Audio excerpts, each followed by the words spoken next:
మీరు లేవనెత్తినటువంటి ప్రధానమైనటువంటి అంశాలు ముఖ్యంగా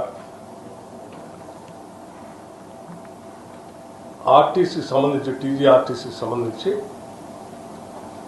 గుర్తింపు ఎన్నికలు నిర్వహించుకోవటానికి ప్రభుత్వం అంగీకరించిందని చెప్పారు. అలాగే మరొక ప్రధానమైనటువంటి అంశం దశాబ్దాల పైబడి ఆర్టీసీలో పనిచేస్తున్నటువంటి కార్మికులు కోరినటువంటి ప్రధానమైన కోరిక విలీనానికి సంబంధించినటువంటి అంశం.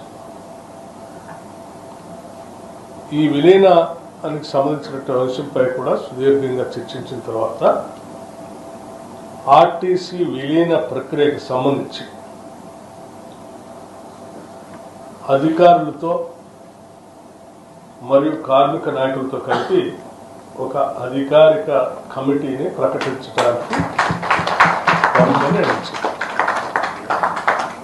అంశాలను కూడా లోతుగా అధ్యయనం చేసి ఇరుపక్షాలు కూడా ఉన్న పరిస్థితులు అర్థం చేసుకున్న తర్వాత ఈ టీఆర్సీ సంబంధించి 11%కి నిర్ణయం చేయాలి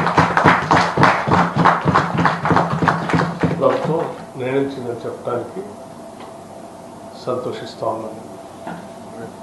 ప్రకృషంగా చర్చించి సాధ్యమైనంత మేరకు అన్ని అంశాలని పరిష్కరించుకోవడం కోసం ఆర్టీసీ యాజమాన్యాన్ని చొరవ చూపించి వెంటనే ఆ చర్చలు కూడా ప్రారంభించి కార్యాచరణ ముగించవలసిందిగా కూడా ఆర్టీసీ యాజమాన్యాన్ని ప్రభుత్వం ఆదేశిస్తాం.